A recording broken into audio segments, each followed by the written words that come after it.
Hey y'all, this is Eileen Nicole. Welcome back to the Let's Talk Truth podcast.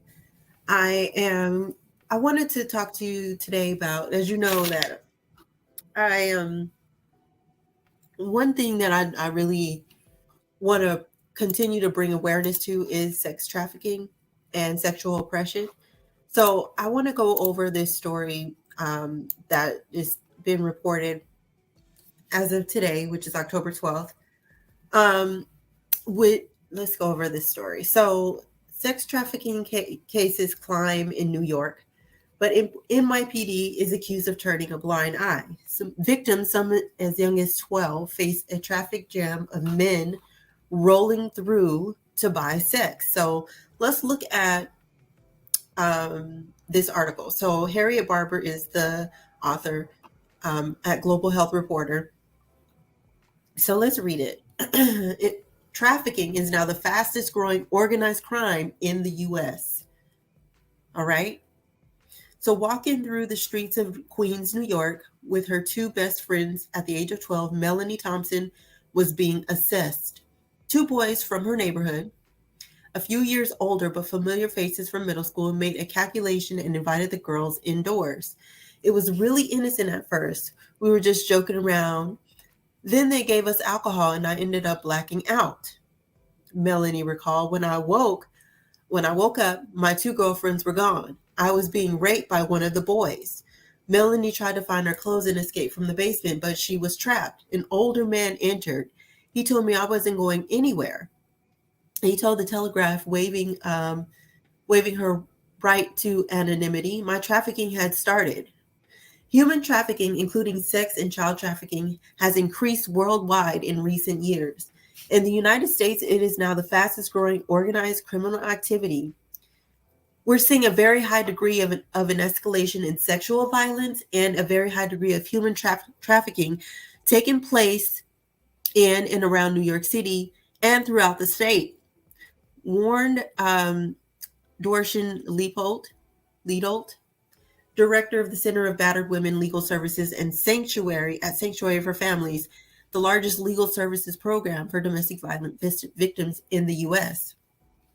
Melanie was moved to a nearby abandoned house and locked in a closet with only a dirty mattress on the floor. The door did not have a doorknob, so I was locked in from the outside, she said. There was no furniture. There was no running water, no working electricity. The toilet didn't flush.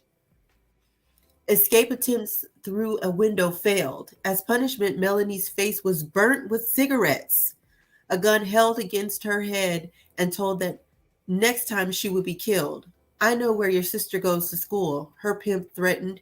I know where she lives, where she hangs out. Melanie was taken to underground strip clubs and raped.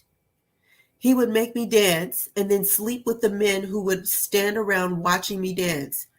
This was all before the age of 13.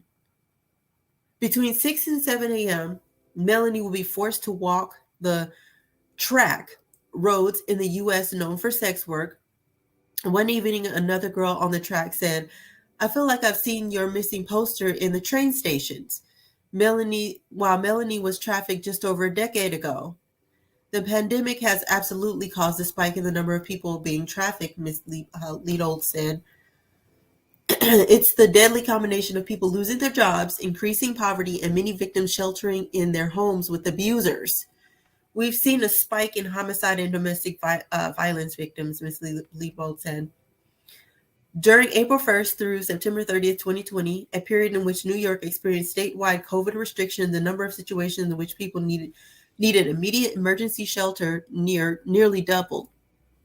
Compared to the same period in the previous year, according to trafficking helpline Polaris. We've been on that site before on this channel. One New York Police Department officer confirmed Ms. Leadold's statements, telling the Telegraph that human trafficking cases and homicides have skyrocketed since COVID-19 lockdowns and are a major problem across the state. New York Police Department failing victims. But while New York State has very effective laws addressing both sex trafficking, a Class B felony, carries a maximum sentence of 25 years imprisonment. The New York Police Department is failing to step up, Ms. Lido said. Unfortunately, we find that these laws are not being enforced by the police, or that many prosecutors are not enforcing them, she said. That has enabled the sex trafficking industry in our city to increase and flourish, especially during the pandemic, when there has been so much poverty, vulnerability, isolation, and violence. Alexi Myers, a former prosecutor in human trafficking cases in Brooklyn, said that the lack of police engagement has led to an increase in pimps trafficking children living from foster care homes. We've noticed an uptick in recruitment of children outside child welfare centers. What? Foster care homes. That's due to a shift in policy where the NYPD aren't arresting the sex buyers, and there's an attitude of free markets and like open air sex markets where it's not even hidden anymore out on the street. One detective told us last year that on Saturday nights, the Brooklyn track looks like a Long Island expressway, a traffic jam of men rolling through to buy sex. Miss Lido said, who is also a co-founder of the Coalition Against Trafficking in Women, said communication between human trafficking advocates and the NYPD has deteriorated over the past 2 years. When the pandemic hit, there was so much backsliding in terms of our ability to engage with the police. We've worked hard to reach the NYPD, but we have our work cut out for us. Let's put it that way. It comes as the NYPD crime statistics for August 2022 saw an overall increase by 26% compared to the previous year. 5 of the 7 major crime categories saw a jump of 38% increase in robbery, a 34% increase in grand larceny, a 31% increase in burglary. Approached for comment.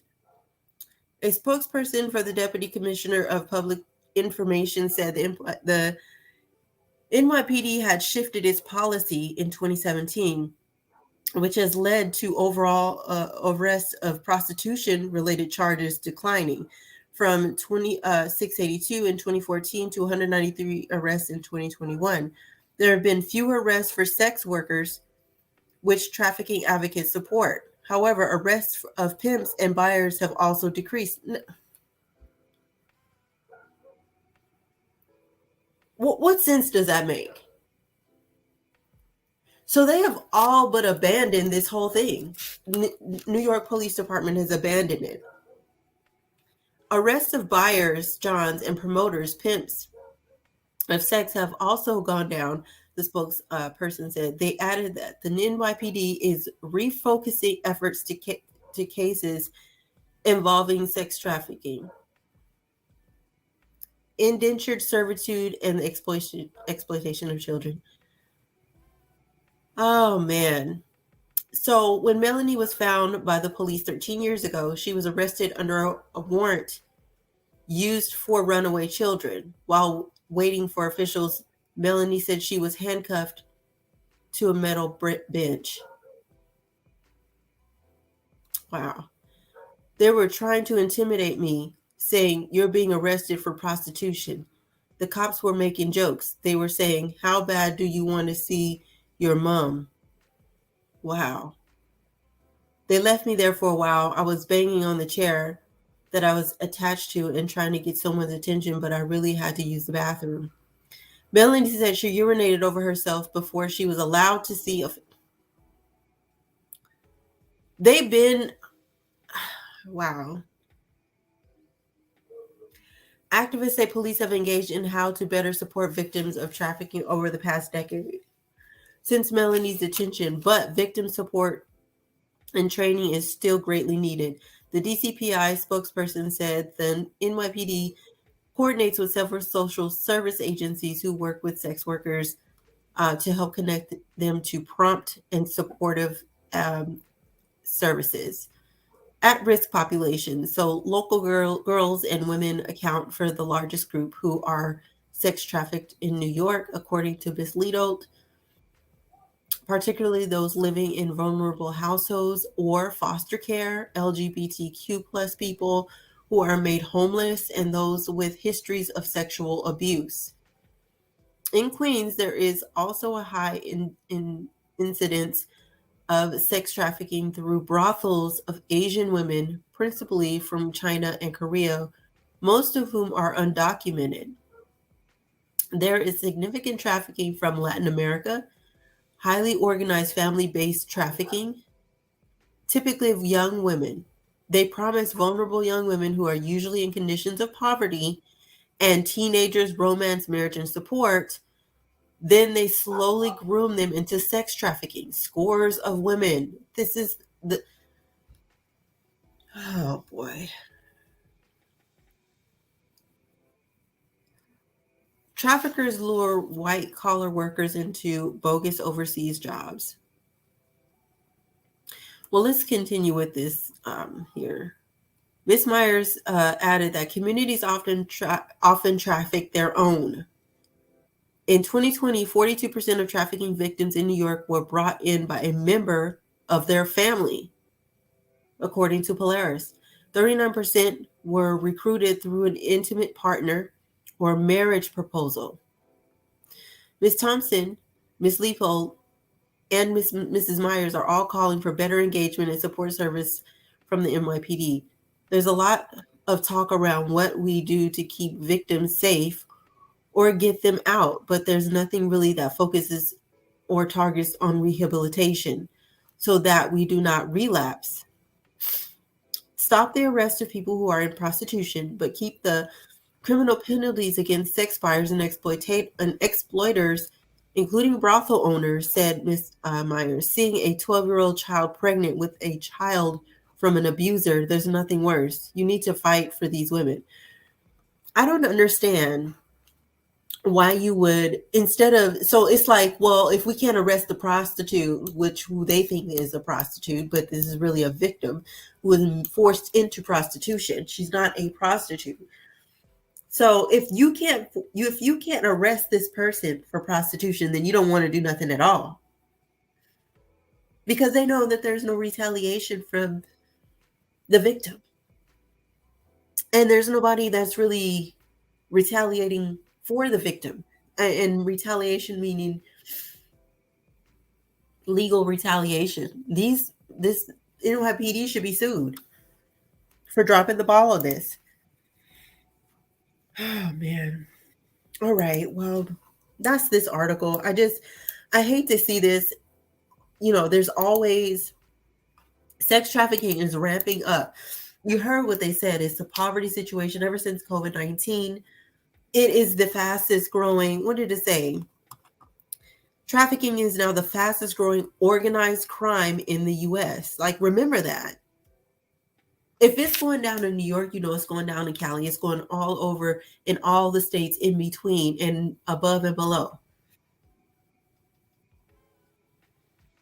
We have to continue to not just bring awareness, but bring the pain for the predators.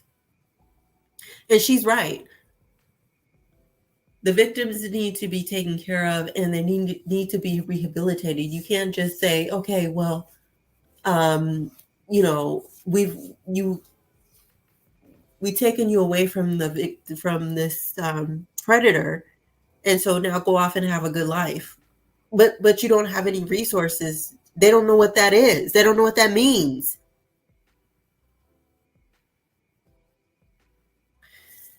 They have to find what that means. They have to find that out for themselves. They have to find out how to be dependent on themselves. They have to find out how to be responsible for themselves. They have to find love for themselves. These women have been beaten down and told that they were going to be killed. Their family is going to be killed. These women are groomed. These women think that this is their choice, and it's not their choice.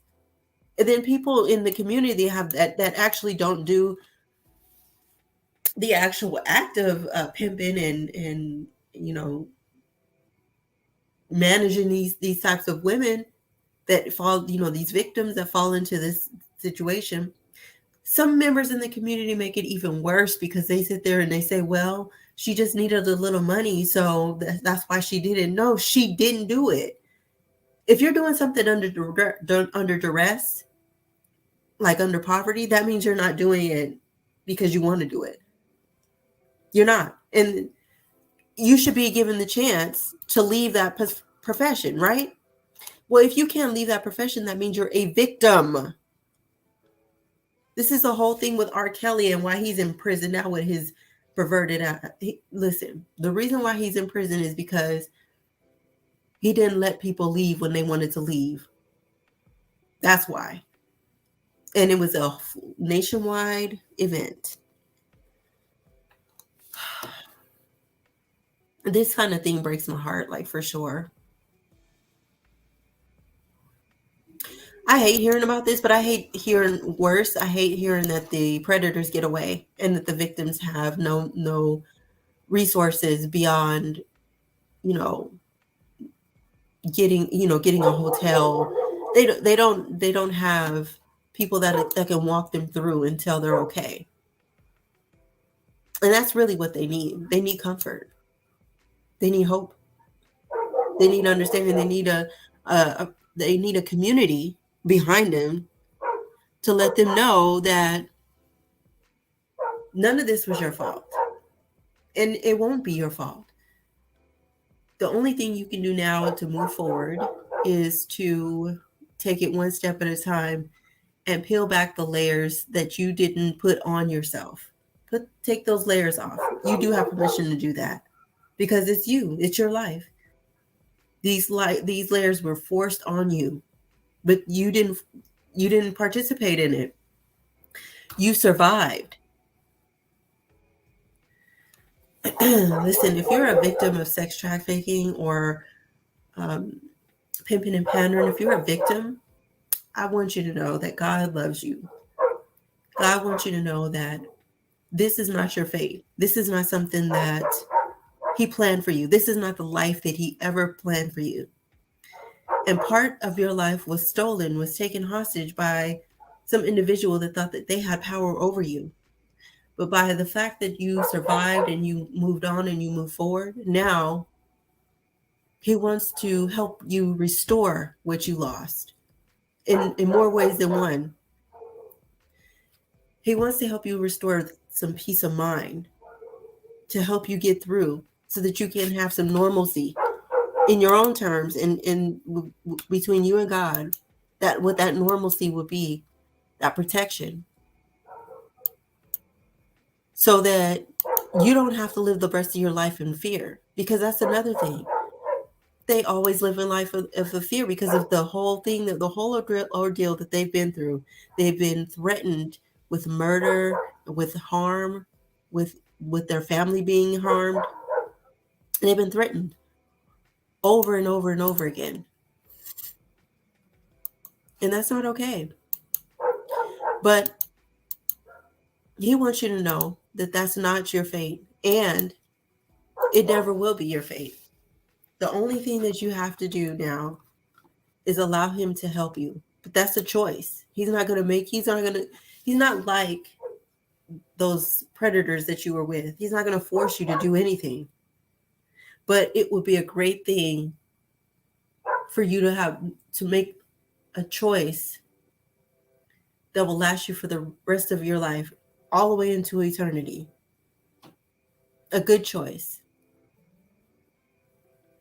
So I just want you to know that I love you and I'm here for you. If you do need to talk, let me know. You can hit me up on my email. It's Eileen@eileennicole.com. You can email me there if you want to talk about anything, or if you're a victim. Listen, I'm a Christian minister. I'm a life coach, but I do not charge to talk. If you do need to talk, email me and we can talk. Again, it's EILEEN. So it's Eileen@eileennicole.com. Well, that's been the end of this episode. I just wanted to bring this special PSA, I guess, about sexual abuse and sex trafficking. The number one, the fastest growing organized crime in the U.S., which is absolutely it's just crazy. But we have to address it because if we don't, it's gonna be to a point where it's gonna be normal that people are being sexually targeted in the streets. It's going to be normal if we don't do something, if we don't push back on it. I mean, a big pushback too. It's going to be a big problem if we don't do something about that. All right. All right. Well, I hope you enjoyed this conversation. Please get in the comments and let me know what you think about the U.S. being that sex trafficking being the fastest growing organized crime in the U.S. What do you think about that? Like, what do you think about the U.S. that this is what our country has come? This is the number one crime in America is sex trafficking. Get in the comments. I would like to know what you think. All right. Well, I pray that if you do know someone that has been sex trafficked, I hope that you don't re-victimize them and tell them that it's their fault because they knew what they were doing. I hope you don't. You're not that type of person. Anyways, go ahead and get in the comments. Let's have the conversation. If you are a victim, I would love to hear from you. Again, it's Eileen at eileennicole.com. I love you.